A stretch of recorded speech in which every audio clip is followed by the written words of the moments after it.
I come as a specialist from international law, and I'm working on Irish Center for Human Rights. My interest is in human rights and international law. But despite all the idealistic, maybe, nature of human rights, I'm still, like always, very critical of international law and of human rights. And being critical, I started looking at other disciplines. At some point, I came to this GIS, and I saw there's something like a potential. So I started thinking about it. And currently, I'm working on a project which is about constitutionalization of international law and human rights. And while working on this project, I also realized that actually borders and maps occupy a very important place in international law, which is often understood by international lawyers in a very simplistic way. So that's where my reflection started, and it's still in process, so it's really just my initial thoughts. So excuse me if I'm not very precise at some points, but just, I really appreciate this opportunity to share this with a diverse, very diverse and very interesting audience.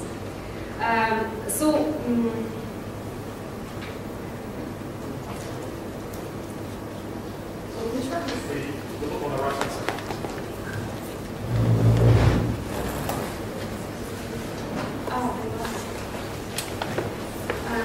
So I will first talk a little bit about international law and its narrative, how I understand it, how I interpret it, all this. And then I will just very briefly introduce the idea of counter-narrative. Does it exist? Again, from within the international law. And how, in talking about these narratives, you will see that there is this idea of how maps intervene, how mapping of the world intervenes. And then I will try to think how we can perhaps try to tell different stories about international law and maybe about the world in general. I see the potentialities of using the GIS in this process. I will also talk a little bit about Agamben's topology just as an example of how we potentially could try to start thinking differently about international relations and international law, and how different technology we have today can perhaps help us, or maybe not. This is just an example, and very recent. It was challenging to try to find a way of presenting this narrative of international law as I interpret it, as presented in the mainstream doctrine, which is, there are a lot of books, but now how can I summarize it? So I selected just a few very recent pronouncements. One, it's doctrinal rights of an article published in one of the most well-known journals in the field of international law, European Journal of International Law. And another one is just a quote from Judgment of the International Court of Justice. So you see that how lawyers interpret this, how they view the world and how they interpret the role of their discipline. And it's something that resonates with what was said in some presentations. But that's this regulatory idea of international law.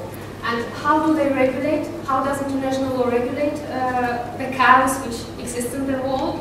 By drawing boundaries and by creating states. And everything should be included somewhere. And the idea which comes out that actually there is nothing which is left in the world which is not regulated.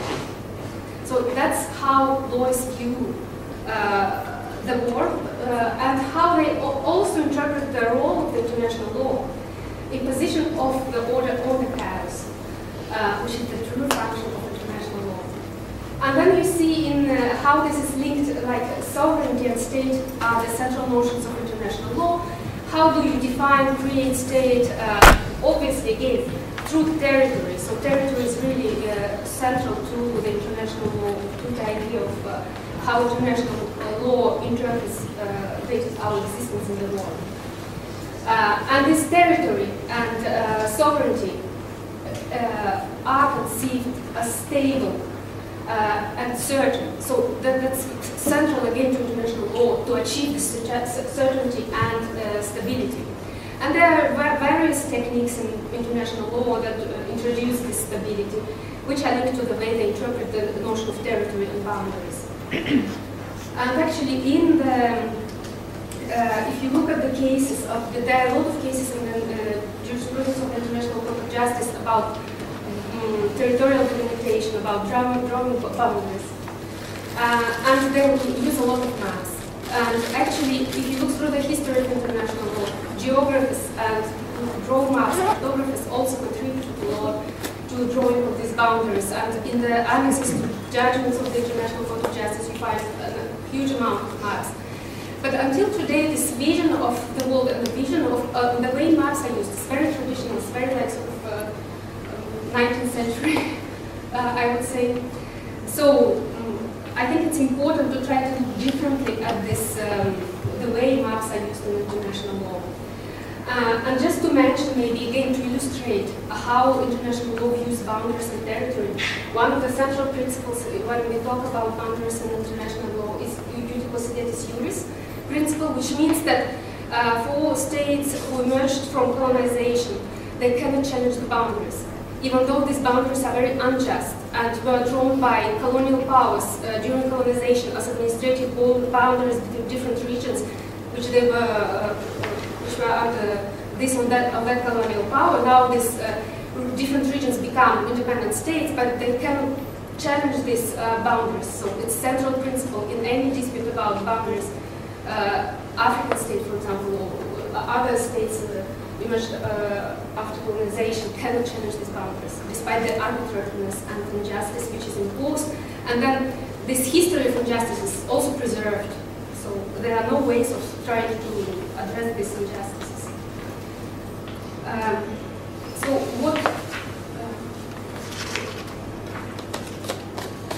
what about counter-narratives?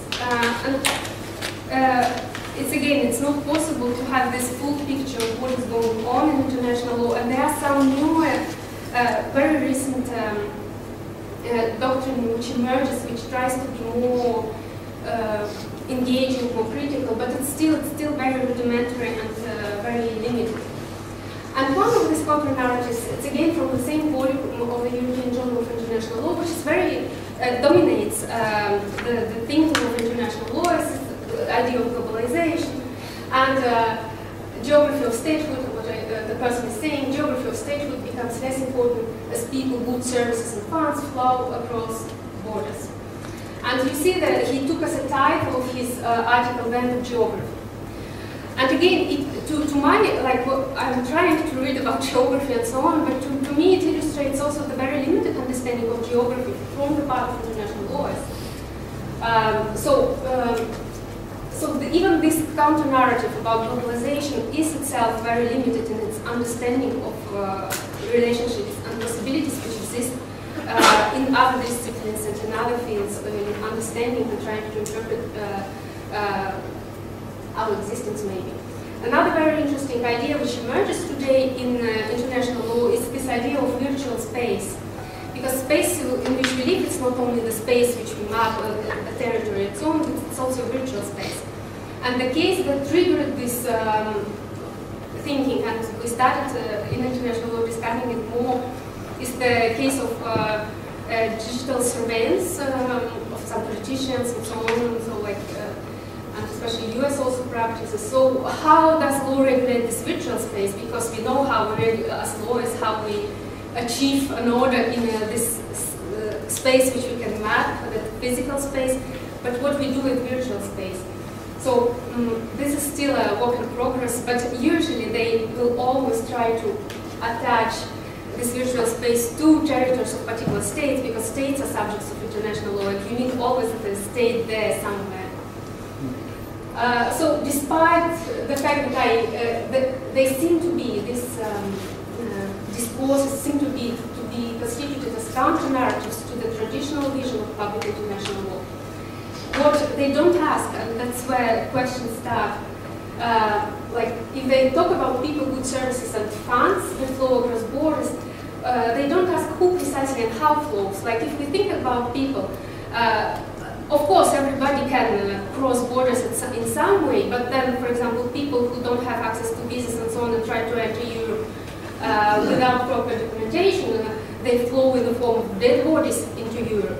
And international, like at least this counter-narrative does not account to this fact. And so there are much more questions to ask in this direction. who controls the flows? Because obviously we have flows, some flows, but then they flow into different directions, and there are powers that control these flows and determine into what direction and how they flow. How do we get and who get access to different spaces, to different places? Because again, so I will elaborate a little bit more further on this, on some of these points. And who controls access again to different places and spaces? Now, what type of different stories might be told, perhaps?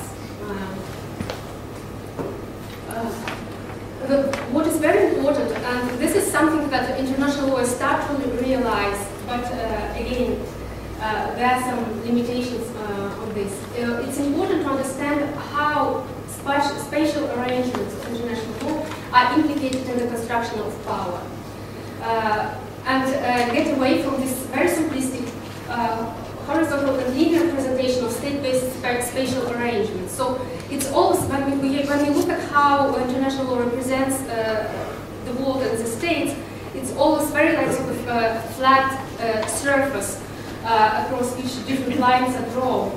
But then there is no account of these power relationships, about inequalities, injustices. And one idea which I find very interesting, and some of international lawyers too, is this idea of the state of exception, which developed by a government, which tries to develop the topology of the political juridical structure of the modernity, and basically argues that law is an inclusive exclusion, which means that law, if you look at the way law operates, it usually says the rule is that, and then you can have exceptions. You can have, in different circumstances, under different conditions, you can have an exception to the rule. And he's focusing on this idea of exception. He tries to develop this idea of inclusive exclusion that actually makes a lot of suffering, I try to simplify, but a lot of suffering invisible, and creates this bare life or homo sacer, which is the location of life which is not political and therefore excluded from benefit of law. So this is a space that you cannot see actually on the map of international law, or the way that international law maps the world. You cannot see this inclusive exclusion because you have just these boundaries drawn on the maps. You have states. Every state is responsible for something. So you have the impression that nobody is actually excluded. But that's not what the reality is. So I think that it's very important to challenge the power of the law to perpetrate these misconceptions about power and the location of power. And also law, and international law more specifically, through projecting this very simplified vision of international relations in the world, legitimates certain types of power and then excludes other types of power. And in this, I hope it was clear from what I said before, but in this process, states as bounded territorial units play a central role. So what is very important is to challenge the states as bounded territorial units. In my books on international law, I try to develop sort of an idea of just trying to get rid of the state completely. And usually, like, people will laugh and so on, but I think that's that we should try to imagine. But here I will not talk about this, but I will try to look at how we could use maybe these geographic information systems in trying to challenge this state-bounded nature of international law. And if you remember this counter-narrative of international law, they say there are flaws, globalization, and everybody has power and can decide anything. Okay, but then maybe new powers or new types of power emerge and new boundaries are drawn, because as I tried to emphasize, actually there are still forces that control these flows. I don't deny that globalization is a reality, but there are some limits, there are some new boundaries which are drawn. So how we can maybe try to map these new boundaries and discover whether actually these new borders are situated. And how these new boundaries are drawn and by whom is also again a very important question, because then we can discover who is actually today holding the power. And obviously, even if we think that there are maybe these new boundaries, new distribution of power, states remain. States are still very important actors. So how do they participate in this process? And what states do participate in this process? And again, I think we need, every time we have a boundary, we need to challenge it, because otherwise we have again the division between those who are excluded and excluded. This is the nature of things.